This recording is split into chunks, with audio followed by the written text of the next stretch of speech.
아니, 왜 아직도 3년간 같은 통신사 인터넷 계속 쓰고 계세요? 인터넷 가입 시 48만원 교신 경정 시 추가 혜택이 주어집니다. 인터넷 비교원 통해 인터넷 가입하고 신나게 공부해주세요. 지금 문고에 인터넷 비교원 검색 후 3초만에 감동하고 비교해보세요. 인터넷 비교원. 연말 모임 어디서 할까? 대구 경성 한우 강력하게 추천합니다.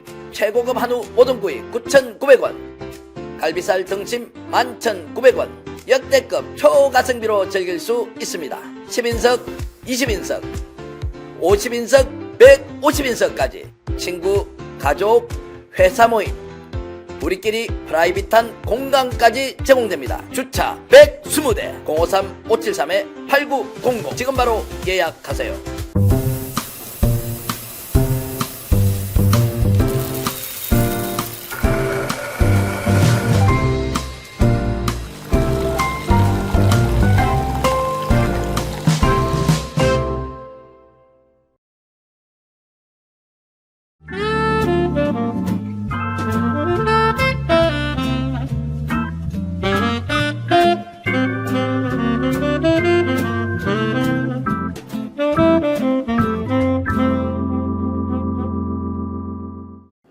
윤석열 김건희 정권 어떻게 이럴 수 있는가 많은 분들이 근원적인 질문을 하는데요.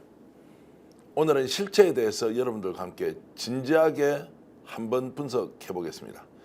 신용환 전 대통령 직속 청년위원장 나오셨습니다. 어서 오십시오. 네, 안녕하세요.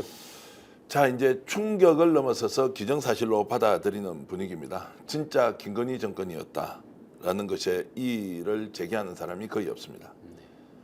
그러면 구체적으로 들어가 보겠습니다. 자, 용산 이전 누가 주도했느냐, 이 말씀부터 좀 나누겠습니다. 누가 주도했습니까? 나온 녹취록에 보면 명태균 씨가 얘기를 하죠.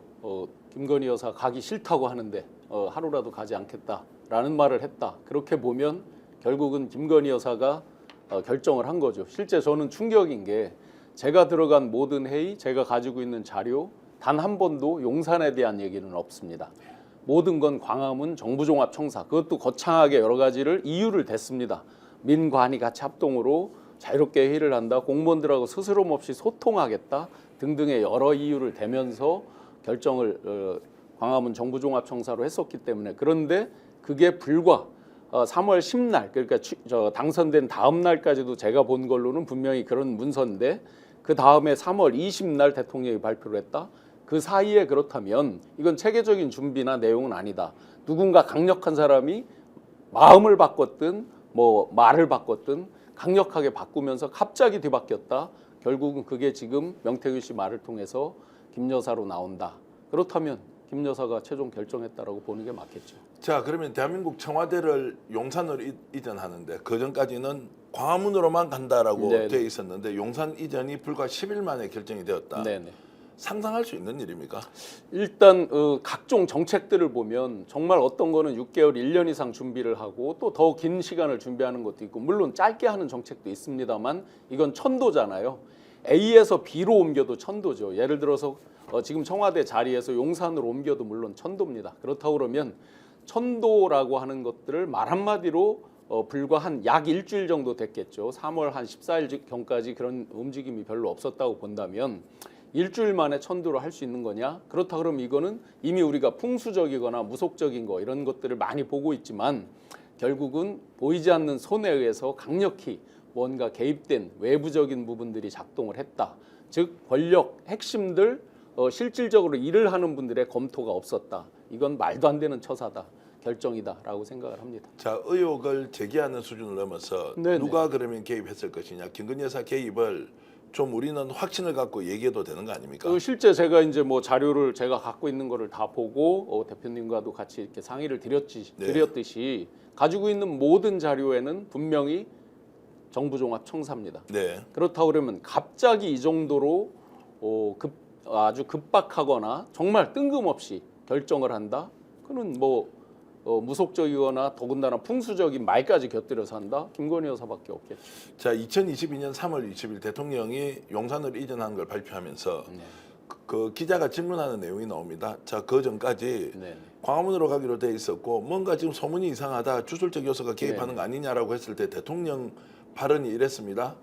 광화문 청사가 아니라 대안도 같이 검토를 했다. 네네. 그래서 그럼 검토라는 게 뭐냐? 네. 공식적 라인에서 검토를 해야 되지 않습니까? 네네. 대선 캠프든 아니면 인수위 구성 단계이든 네네. 아니면 대통령이 직접 대국민에게 질의응답을 하는 그 네네. 자리의 자료이든 네네. 어디에도 용산이라는 게 나오지 않습니다. 근데 대통령 대안으로 검토했다고 하는 것을 어떻게 이해해야 합니까? 전혀 이해할 수가 없습니다. 네. 왜 그러냐면 대안으로 만약에 용산이라는 거에 용자가 나왔다라고 한다면 저희가 모르진 않습니다. 최소한 3월 10일 날 특히 제가 같이 고민하고 공유했던 자료 중에 보시면 당선됐을 때 대국민 기자회견할 때 뭐라고 답변할까를 고민했잖아요. 그러면 대안이 있었다 그러면 거기에 대안이라든지 전환이라든지 대체라든지 뭔가 그런 광화문 정부종합청사를 딴 데로 바꾸는 것에 대한 뭔가 힌트가 될 만한 단어 하나라도 있어야 되는 거잖아요. 단 한 번도 제가 들어간 회의나 제가 목격한 거에서 그런 것도 없었고 문서에도 없습니다. 그렇다 그러면 모르죠. 자기들만의 아는 뭐가 예를 들어 별동대에서 오랫동안 검토했다 이렇게 말을 하고 싶겠지만 아무리 그렇다고 해도 공식적인 라인에 안 들어올 수는 없다. 기본적으로 전혀 들어온 걸 본 바가 없다. 그러면 나중에 사후적으로 말을 맞춘 것밖에 더 되느냐. 그리고 또 실제 옮기는 데 있어서의 그 졸속을 보면 알죠. 예를 들어 그렇게 오랫동안 검토했다 그러면 이렇게 졸속으로 뭐 수방사 부지로 뭐 합참이 간다, 국방부가 뭐 몇 군데로 나눠져 있다 이렇게 될 리가 없겠죠. 자, 그러면 대선 캠프에 윤석열 대선 캠프의 정책총괄본부장이 원희룡 전 국토부 장관이었습니다. 네네. 그 원장관 직원에서 정책 조언을 했지 않습니까? 네네. 혹시 원장관이 자 대선 캠프에서 네네.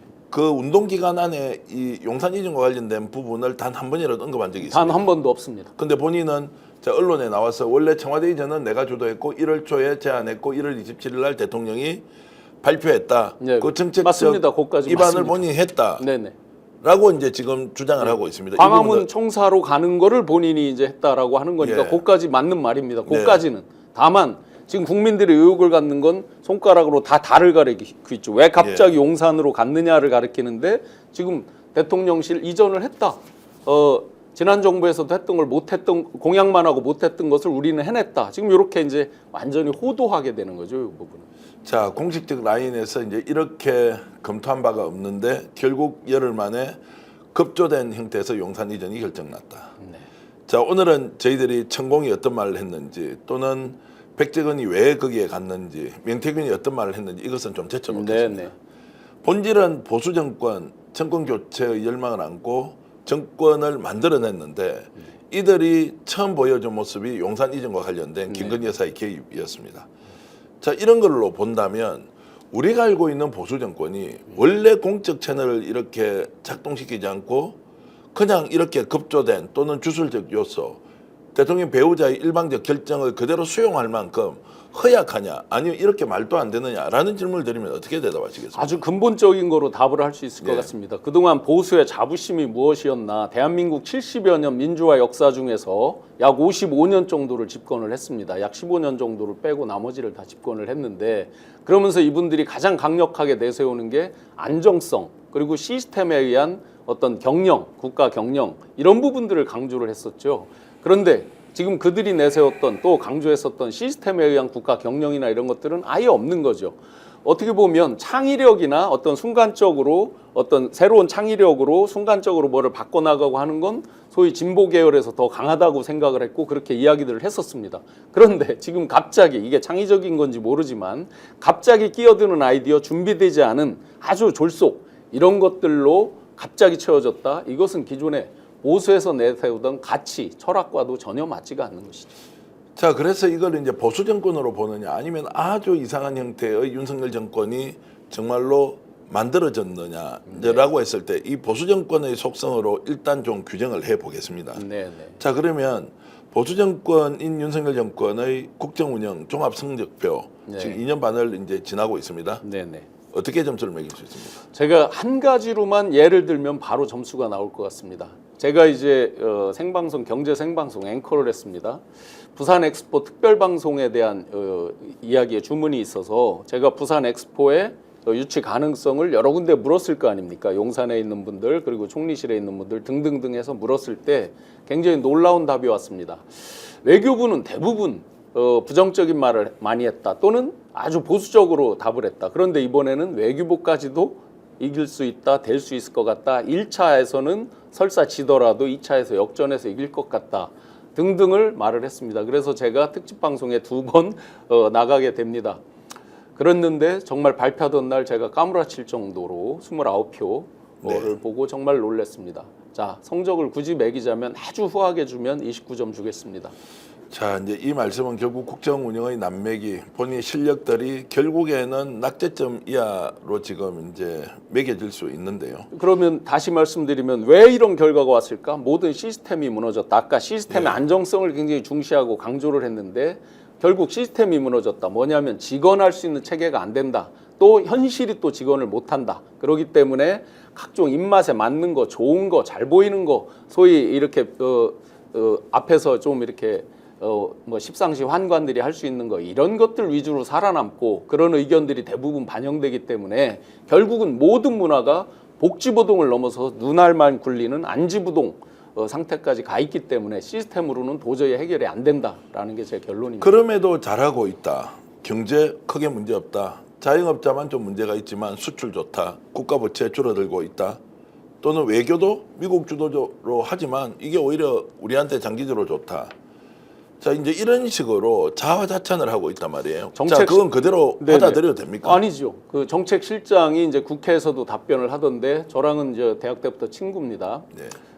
개인적으로 아주 훌륭한 인재죠. 그러나 국가를 경영하는 데 있어서는 단순히 학교에서 어떤 이론상으로 한 것만으로 되지는 않는다고 생각을 해요. 거시지표 좋습니다. 특정 분야가 수출도 잘 되고 어떤 무역 수지가 경상 수지를 끌어가는 측면도 있습니다. 그런데 그게 승수를 창출하면서 우리 생활 경제, 민생 경제로 왜 내려오지 않는가에 대한 답은 아무도 하고 있지 않습니다.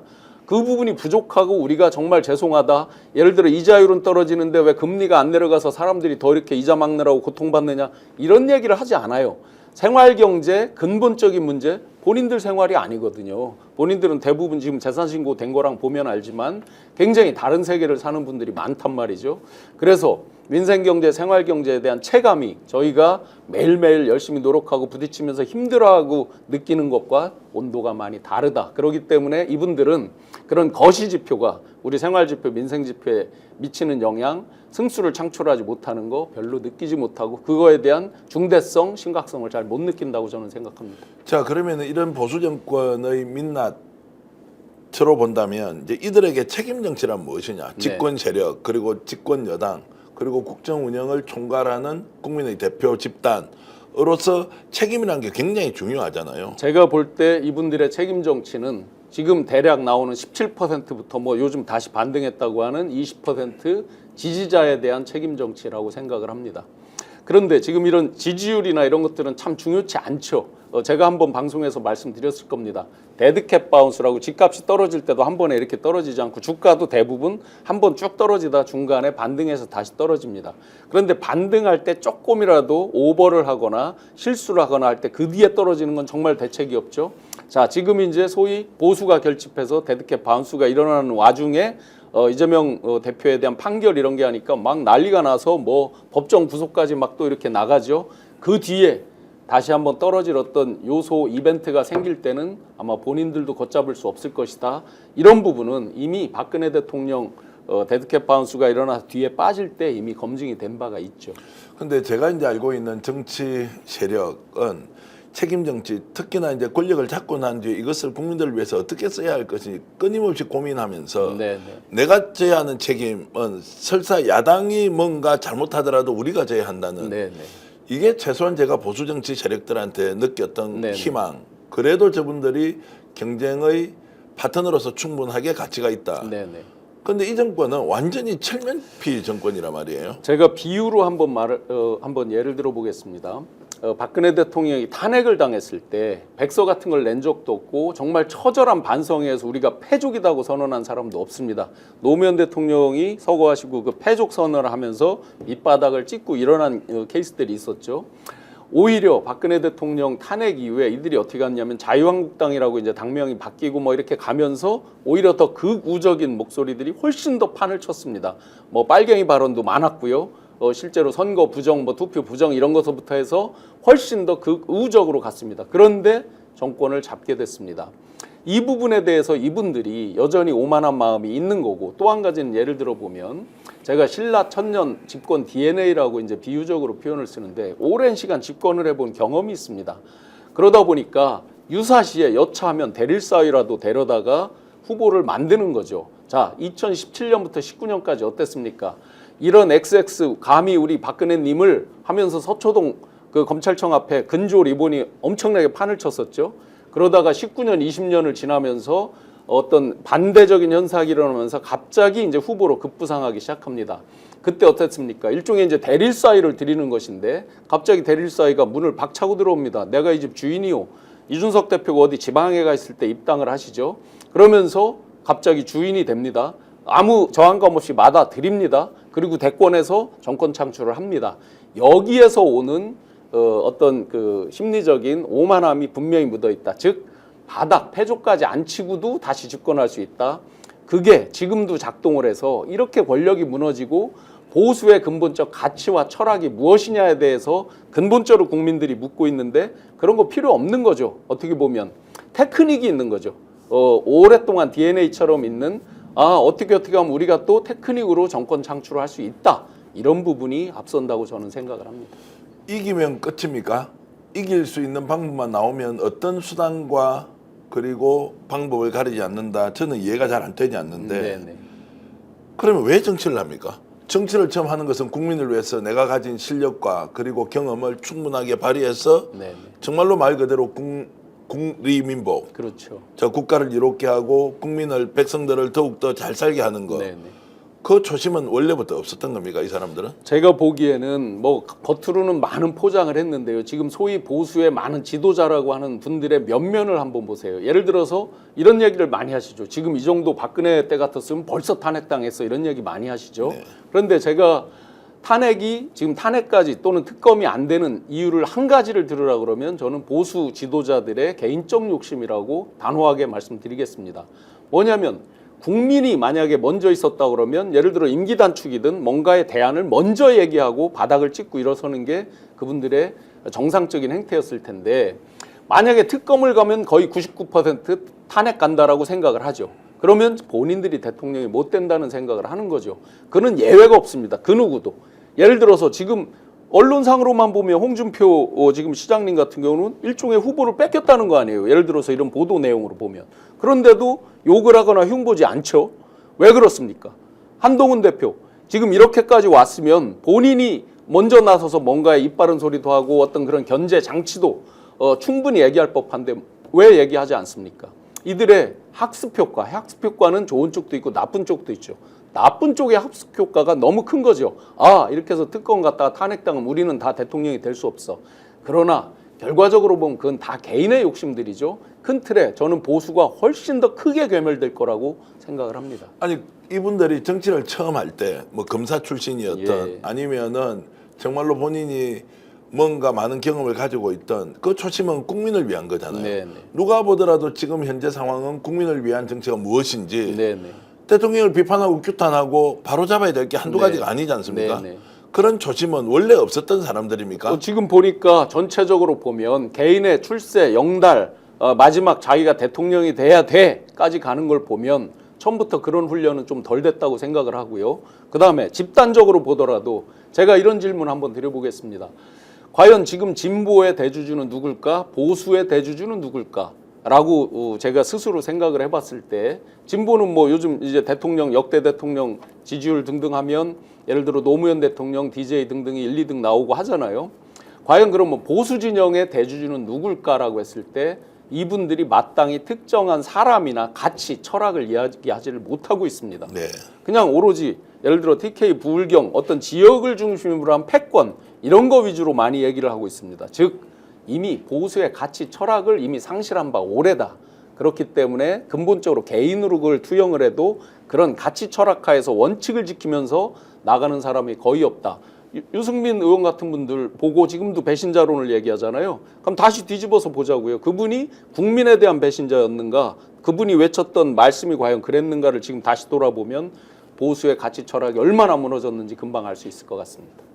민주당 이재명 대표 또는 조국혁신당 조국 대표, 야당을 공격만 하면 좀 심하게 제가 말씀드리면 개판을 쳐도 면죄부가 된다. 네. 보수 정치 세력들은 네. 그게 보수 언론을 중심으로 이렇게 만들어가고 있지 않습니까? 네, 네. 또 일정하게 먹히고 있는 것 같기도 합니다. 좀 전에 제가 말씀드린 것은 본질에 대한 얘기죠. 예. 가치 철학. 지금은 이제 현상에 대한 예. 말씀인데 한번 현상을 놓고 보자고요. 판을 과연 동렬해서 본인들이 잘하는 것과 이재명 대표를 죽이는 것과 이게 무슨 상관관계가 있습니까? 예. 원칙적으로 본다면 이건 현상들이죠. 여기서 아무리 이재명 대표를 죽인다 한들 본인들이 잘못하면 국민들은 여전히 더 분노하고 이분들을 가라앉히게 군수 민주로서 가라앉히게 엎을 수가 있는 거죠. 결국은 아무리 이 상대방을 공격하고 밟고 한다 한들 본인들이 잘못하면 물론 약간의 지지율의 상관관계는 있을 수 있지만 과연 근본적인 이 현상만 가지고 본인들이 집권을 계속 연장한다? 저는 있을 수 없다고 봅니다. 이미 대한민국 국민들의 수준은 이 수준을 훨씬 넘어서 높게 있다고 생각을 합니다. 근데 차기 대권 주자라고 지칭되는 사람들이 이 대열에 다 뛰어들어 가지고 지금 우리가 뭘 잘못하고 있다라는 것을 솔직하게 고백하지 않고 오로지 이재명만 죽이면 된다. 이재명 공격, 민주당 공격, 국회에서 발목을 잡기 때문에 국정 운영이 안 된다. 한동훈, 오세훈 예외가 없습니다. 네, 한 말씀만 드리면 너무 심플하죠. 다 지금 말씀하신 대로 이들이 이렇게 공격을 하죠. 예. 근데 명태균 씨에 대해서 단 한마디 말도 못 하잖아요. 예. 쉽게 보면. 그런 것은 왜 그렇습니까? 이분들이. 자신이 없는 거죠. 그러니까 오로지 상대방 밟고 욕하는 거. 그런데 제가 이상한 게 있습니다. 전통적으로 보면 야당이 여당을 발목을 잡고 앞길을 가로막는다 이렇게 표현을 했잖아요. 지금처럼 여당이 야당의 발목을 잡고 주저앉히려고 그러고 앞길을 가로막는다. 물론 그들은 의회에서의 폭거 이렇게 표현하지만 국민들이 느끼는 거에 이미 답이 있다고 보여지고 정당 지지율에서 이미 국민들의 느낌은 답이 있다고 보거든요. 지금처럼 야당 또는 야당의 지도자의 발목을 잡고 오로지 누구 한 명 없어지면 우리 세상이 계속된다. 저는 대한민국 국민들이 그렇게 호락호락 그런 것들을 용납한다고 생각지 않습니다. 근데 이런 분들이 우리 국민을 대표하는 대권 주자로서 대통령이 되거나 아니면 광역단체장을 계속하거나 이제 이럴 경우에 기대할 수 있는 게 있습니까? 특정 지역은 그렇게 해서 당선이 될 수 있는지는 모르겠습니다만 전체적으로 대한민국 미래를 놓고 본다면 과연 양날개가 제대로 가야 되고 또 국민들의 어떤 평화, 국민들의 경제적인 풍요함, 행복 이런 것까지를 전체적으로 같이 맞물려서 이분들이 끌어갈 자격이 있을까에 대해서는 근본적으로 다시 생각해야 된다고 생각합니다. 혹시 이분들이 제가 이렇게 이제 발언하거나 또는 교수님하고 이렇게 토론하는 걸 보고 너희들은 개돼지이기 때문에 국민을 개돼지로 보고 우리는 우리를 지지하는 사람들에게만 강한 뭔가의 메시지를 주입시킨다. 이렇게 생각까지 하고 있을까요? 맞습니다. 개돼지로 생각할 겁니다. 제가 단적으로 예를 들겠습니다. 제가 이제 명태균 씨 거 보고서 부분을 공개를 하고 나서 4일인가 있다가 윤석열 대통령과 명태균 씨의 육성 통화가 공개가 됐고 그 뒤로는 지금 여러 가지들이 더 공개가 되고 있습니다. 그리고 11월 7일 날 대국민 이제 담화한지 방화한지 하여튼 담화가 있었습니다. 그날 뭐라고 했습니까? 분명히 그 며칠 전에 당신 육성이 나왔죠. 내가 기억이 안 난다 하죠. 또 많은 참모들이 이랬습니다. 바람소리가 들어가고 위변조된 것 같다라고 얘기를 했어요. 국정감사장에서도 그런 주장들을 펼쳤습니다. 자, 이게 국민을 개돼지로 생각지 않고 할 수 있는 발언들입니까? 개돼지로 평가하는 거 다 맞고요. 대놓고 거짓말을 해도 그리고 나서 뭐라고 평가들 했습니까? 그분들이 예를 들어 국민의힘의 많은 의원들께서 뭐라고 했습니까? 충분히 국민들에게 납득할 만큼 담화를 잘 했다라고 말씀들을 하셨죠. 자, 과연 국민들이 그렇게 평가합니까? 극소수의 지지자들은 그럴지 모르지만 대부분의 국민을 개돼지로 생각지 않고 과연 이런 발언을 할 수 있을까? 의문입니다. 저도 이제 평소에 평론을 할 때는 저 사람이 보수적 성향을 좀 가진 사람 같다. 또 정치적 기반이 대구 경북이었기 때문에 더욱더 그렇다라고 하더라도 저는 반론을 하는 것보다 기자 출신이니까 좀 균형감을 가지고 특정한 사안을 예단과 편견 없이 이렇게 발언해야 한다는 생각이 좀 강하게 있었는데요. 요즘 대한민국 집권 세력 그리고 보수 정치 집단을 보면 정말로 국민을 어떻게 보는지에 대해서 근본적인 회의가 많이 들어서 이것을 진짜 돈 내고 돈 먹게 하는 정말 투전판의 일종의 게임처럼 생각하느냐라고 할 정도로 심각하게 제가 인식을 하고 있습니다. 자, 그럼에도 불구하고 20%의 국민은 꾸준히 지금 윤석열 대통령을 지지하는 걸로 통계에 잡히지 않습니까? 네. 그럼 이 국민들은 어떤 국민입니까? 제가 아는 사람들은 이런 사람 좀 만나보고 싶다라고 하는데 자기 주위에는 정말로 20%가 있는지 도무지 알 길이 없다라고 하는데 어쨌든 있다고 생각하면 이 20%의 국민들은 어떤 성향과 그리고 정체성을 가진 분들입니까? 네, 뭐 대한민국 국민이니까 그 부분을 폄하할 이유는 전혀 없습니다. 그런데 그 부분의 허상에 대해서는 박근혜 대통령 철옹성 같은 처음에는 뭐 40%가 있다라고 얘기를 하다가 30%가 있다라고 하다가 20%가 있다고 하다가 나중에는 뭐 4%인가로 저기가 됐죠. 마지막 쪽에. 결국은 그 허상은 한두 가지 사람들이 정말 실망할 수 있는 포인트가 오면 바로 무너질 수 있는 허상이라고 생각을 합니다. 그런 20%의 국민을 믿고 나머지 국민들을 재단한다는 것이 얼마나 어리석은 일인가 하는 부분은 많은 역사적인 사실들을 통해서 충분히 대통령 및 그분을 둘러싼 많은 참모들도 이미 알고 있을 거라고 생각하고 굉장한 두려움 속에서 더 집착하는 경향들이 있겠죠. 점점 쪼그라들면서 그들에게 더 집착해서 매달리는 경향이 지금 있는 그런 현상이라고 보여집니다. 그 20%는 이제 바뀌지 않는 어떤 경우에도 민주당이나 소위 말하는 뭐 진보개혁 진영과는 절대로 손을 잡지 않겠다는 전혀 그렇지 않다고 봅니다. 그래요? 지난번에 이제 박근혜 대통령 탄핵할 때 보시면 박근혜 대통령을 탄핵을 근본적으로 누가 했는가라고 보면 최종 답은 보수 진영에서 한 예. 것이죠. 그렇게 보면 20% 허상으로 무너져서 4, 5% 되는 것도 하루 어떤 일장 춘몽처럼 어떤 이벤트에서 급격히 무너질 수도 있다고 생각을 합니다. 자, 아까 현상과 이제 본질에 대한 말씀을 하셨는데 현상에 대한 질문을 좀 하겠습니다. 그러면은 지금 보수 정치 세력은 이재명만 제거하면 정권 재창출할 수 있다. 여전히 그런 꿈을 가지고 있다고 보십니까? 수많은 보수 유튜버들의 나오는 지금 수많은 발언들을 보면 이미 그렇게 생각들을 예. 하고 있죠. 대안이 없다. 그리고 자기들끼리 분열을 해서 무너질 것이다 라고 생각을 하고 있죠. 그런데 과연 그럴까에 대한 부분은 아까 말씀드린 시대정신 부분이에요. 가치 철학 부분입니다. 사람이 무너진다고 해서 아무리 그 사람을 무너뜨린다고 해서 시대정신이 무너질까? 가치 철학이 무너질까? 이 부분에 답이 있다고 보고요. 하나 조금 더 거슬러 올라가 보겠습니다. 1789년 프랑스 대혁명이 있었죠. 그 대혁명에 많은 시민들이 환호성을 질렀습니다. 무너뜨렸다고. 그런데 로베스피에로라는 사람이 나타나서 중간에 이제 쭉 과도 기각하고 기요티네에서 처단되고 하는 과정을 통해서 간 것은 1793년 4년도입니다. 굉장히 지금 대한민국 사람들도 혁명과도 같은 시간을 한번 지나봤습니다. 7년 전에, 8년 전에.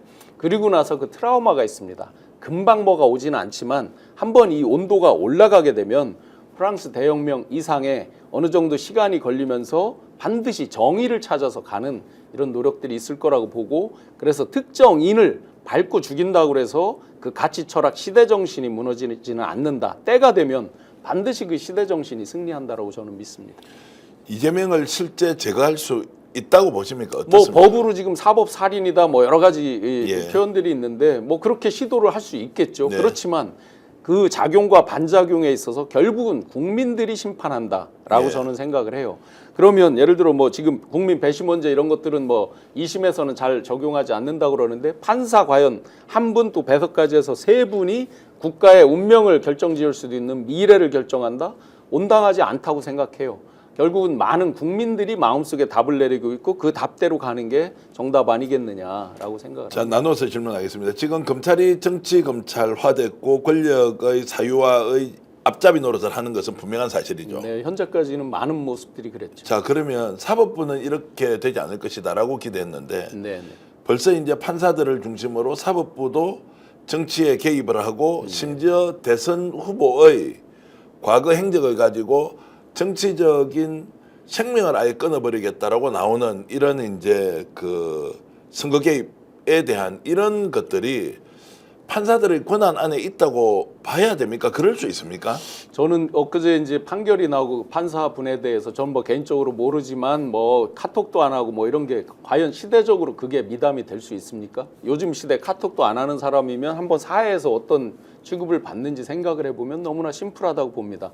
보편적인 인간의 그 감성, 그다음에 인간의 어떤 심리, 사회 보편적인 정서 이런 것들도 분명히 중요한 역할을 할 텐데 과연 판사분들께서 본인들이 보수 성향이다, 예를 들어서 보수화됐다, 이런 것들로 우리 사회 전체를, 또 대한민국 사회 전체를, 또 앞으로 대한민국을 책임질 지도자들, 미래 일자리, 미래 일거리, 미래 먹거리를 다 관장할 사람들에 대해서 과연 이 법봉으로 재단을 할 수 있는 것인지에 대해서는 다시 한번 제도적 보완 같은 것들도 더 필요하다고 생각합니다. 구체적으로 제도 보완을 한다면 이제 어떻게? 그러니까 예를 들어서 이런 정치적인 사건에서 예. 미국과 마찬가지로 예. 예를 들어서 뭐 기피를 한다든지 유예를 한다든지 예. 여러 방법들이 있겠죠. 특히나 지금 많은 언론에서도 얘기를 하고 있지만 직접적으로 경쟁했던 상대방이잖아요. 예. 직접적으로 경쟁했던 상대방에 대해서 허위사실 유포나 뭐 이런 식으로 끝까지 그거를 재단을 한다? 옳지 않은 거죠. 특히나 패자에 대해서 물론 연민의 정을 달라 이렇게 말할 필요는 없지만 패자에 대해서 끝까지 어떤 여러 가지를 갖다 붙여서 과하게 재단을 한다? 과연 국민들이 지금 분노하는 지점이 무엇일까? 30만이 모였다, 50만이 모였다, 그 숫자가 저는 중요치 않다고 생각을 해요. 그건 사회 집단적으로 아마 이 방송을 시청하는 시청자 여러분들의 가슴 속에 내리는 답이 있다고 생각을 합니다. 자, 그래서 제가 이제 그 대통령 직속 청년위원회 위원장 장관급을 하셨고 또 대학에서 석좌 교수로 학생들을 가르쳤는데 지금 판사가 이렇게 판단을 내리지 않습니까? 네네. 선고가 나왔습니다. 네네. 자, 그래서 악법도 법이니까 이거 받아들여야 한다. 네네. 라고 가야 됩니까? 아니면 이거 엉터리다, 말이 안 된다라고 하면서 오히려 사법이 정치에 개입을 해서 특정 정치인을 죽이는 것에 대해서 정말로 분연히 국민들이 떨쳐 일어나서 저항하고 오히려 싸워야 하느냐, 이 부분 어떻게 보십니까? 사법 제도 자체를 완전히 부인할 수는 없다고 봅니다. 네. 모든 것들을 부정한다 그러면 대한민국의 골간이 무너지는 것인데, 그렇지만 예를 들어서 어떤 편견과 또는 왜곡된 사실 이런 것들로 판결을 했다는 게 객관적으로 분명히 나오는데도 예를 들어 항소심 이런 데서 받아들이지 않는다? 그렇다면 국민의 저항권이 발동이 돼야 되겠죠. 그런 경우에는 특히 이제 미국의 트럼프 대통령의 판결 대법원의 어떤 결정 이런 것들이 많이 영향을 대한민국에도 충분히 참고할 수 있다고 보거든요. 이렇게 대한민국처럼 양극단의 갈등이 많은 국가에서 경쟁 상대를 직접적으로 어떤 처단하기 위해서 많은 사법이 동원돼서 이렇게 간다? 이럴 때는 분명히 그런 미국과 같은 부분으로 약간의 버퍼, 소위 말하는 유도리라고 뭐 많이들 예, 예. 얘기하는 그런 부분을 두는 게 나중을 위해서도 바람직하지 않은가라고 생각을 합니다. 자, 전망은 불확실하지만 이제 이 문제를 어떻게 우리 정치권에서 또는 국민들이 민심으로 다루어 갈 것이냐는 굉장히 중요한데 네. 일단 민주당은 차분하게 대응을 하자. 네. 그리고 다른 재판도 결과를 보자라고 네. 하는 것이고요. 또 일부에서는 이거 이대로 뒀다가는 큰일 난다. 네. 결국에는 정권이 검찰을 동원해서 소위 말하는 기계적 법리를 가지고 강제시키면서 판사가 정해진 답을 낼 수 있도록 몰아갈 때는 네. 현재의 법 체계상 불가능하다. 네. 이거 뜯어고치기 위해서 대국민, 그러니까 국민이 오히려 저항권을 발동해서 가야 한다. 과거의 군사정권 시절에 집시법 구속되고 네. 심지어 김대중 대통령은 사형 선고를 받았습니다. 그렇죠. 네. 그때는 법이 없었습니까? 대한민국에? 네. 그 체계를 존중해야 됩니까? 자, 이런 이제 근본적인 질문까지 네. 나오는데 네. 조금 정치권에서는 특히 민주당을 비롯한 야당에서는 그래도 좀 지켜보자고 하는 것이 지금 끌어오르는 민심을 좀 받아안기에는 좀 부족하다는 생각이 듭니다. 소위 이제 탄핵이라는 말을 민주당이 직접 언급을 잘 안 하죠. 그 부분은 분명히 이제 비등점, 끓는 점에 문제가 있고 대한민국 국민들을 상대적으로 거꾸로 또 배려하는 측면도 있다고 봅니다. 왜냐하면 민주당 분들도 탄핵에 대한 트라우마가 저는 있다는 걸 많이 느끼고 있어요. 중도층은 말할 것도 없습니다. 국민의힘은 또 말할 것도 없죠. 그러다 보니까 그 트라우마를 일상화해서 어떤 정당이 먼저 꺼낸다는 게 굉장히 어려움이 있죠. 특히 어떤 최대 다수 당의 입장에서 그 말을 함부로 꺼냈을 때 뒤에 주워 담을 수 없다는 부분이 분명히 있어서 조심하는 측면도 있고, 또 사법체계를 전면적으로 부정하는 것 같은 최대 일당이 부정한다 이런 부분에 대한 역풍도 많이 이제 고려를 할 텐데, 제가 한 가지 이 농담처럼 말씀드리면, 만약에 지금 뭐 명태균 씨 거 수도 없이 나오고 여러 이벤트들이 나오고 있는데 이런 가운데에서 정말 국민의힘이 자기들이 봐도 굉장히 더 어이없어서, 지금도 어이없는 일이 워낙 많기도 하지만 도저히 이것까지는 우리가 커버하기 어렵다라고 했을 때 틀림없이 먼저 개헌하자고 나올 겁니다. 네. 저는 볼 것도 없다고 봅니다. 왜냐? 원칙과 철학 뭐 가치 이런 걸로 온 게 아니라 요령으로 지금 오고 있기 때문에 그때 요령은 가만히 있다 탄핵 당하느니 우리가 개헌으로 가자라고 분명히 저는 먼저 나올 거라고 봅니다. 그게 뭐 트리거라고 표현해야 됩니까? 아니면 스모킹 건이라고 해야 됩니까? 뭐 그런 이미 것은 어떤 사실은 계기로 올 것 같습니까? 이미 이제 트리거는 이 방아쇠를 당길 만한 것들은 많이 나왔죠. 예. 스모킹 건 정도는 많이 나왔죠. 예, 마지막 종지부를 찍는 어떤 한 방에 대한 부분이겠죠. 결국은 아마 많은 분들이 이야기하고 있는 만약에 집권 이후에 명태균 씨와 통화가 직접적으로 나왔다든지 지금 계속해서 부인을 해온 뭐 여론조사를 활용하지 않았다라고 계속했는데 그 활용한 걸 뭐 명태균 씨 녹취가 나왔다든지 예를 들면 그런 것들이 나온다 그러면 과연 그 거짓말 부분을 어떻게 커버할 거냐. 더 이상 커버할 수 없다고 봅니다.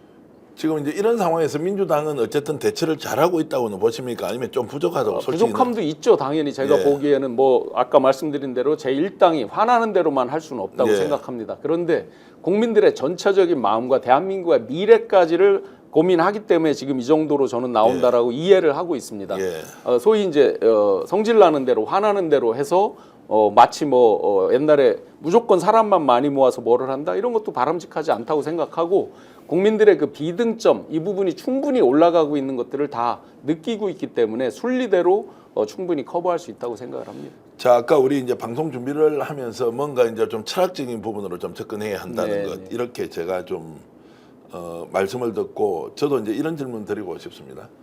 어찌됐든 대통령은 국가 경영의 최선두에서 국민을 대표하는 사람이지 네. 않습니까?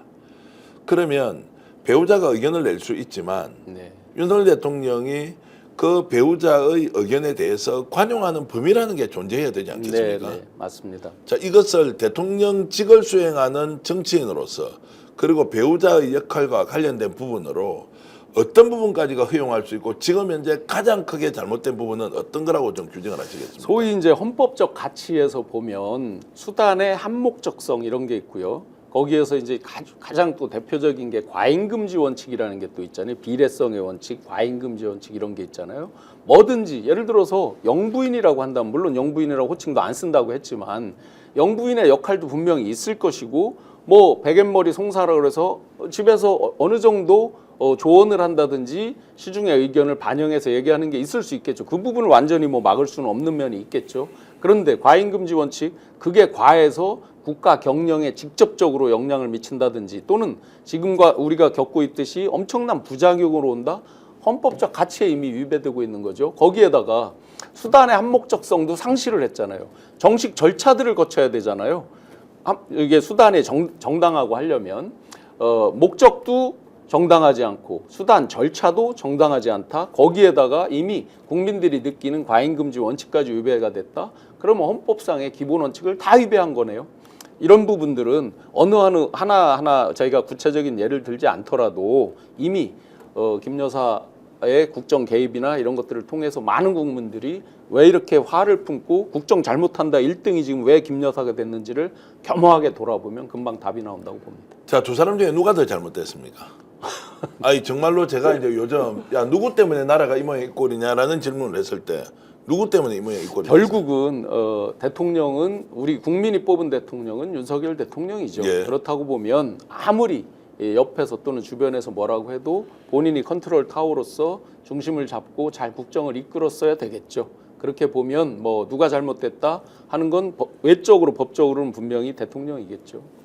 자, 이것을 확인한 국민들은 그러면 임기를 보장해주고 그 임기 동안에 어쨌든 개선이 돼야 된다. 그리고 좀 더 미래지향적으로 바뀌어야 한다라고 계속 요구만 하고 있어야 합니까? 아니면 이제는 더 이상 용납할 수가 없다라고 딱 결론을 내고 그 답은 하나라고 봅니다. 엊그제 국민 담화 그리고 그 뒤에 골프 치러 간 것들 그마저도 거짓으로 해명을 하다가 들킨 점, 즉 너무나 많은 거짓말을 지금 해왔다. 그러니 국민들에게도 그것을 계속 참아달라고 할 자격이 이미 상실되고 있다라고 생각이 듭니다. 두 분 다 국가 경영의 자격이 없다 이렇게 봅니까? 이미 사람들이 분노하는 지점이 열심히 일했는데 퍼포먼스가 성과가 안 나올 수 있습니다. 네. 최선을 다했는데 장사하는 분들도 장사가 망할 수도 있죠. 열심히 새벽부터 밤까지 했는데 그러나 그것을 다른 핑계를 대고 뭐 맨날 집 나간 전 정권 씨, 전 정부 씨를 찾고 그거에 대해서 거짓말을 계속하면서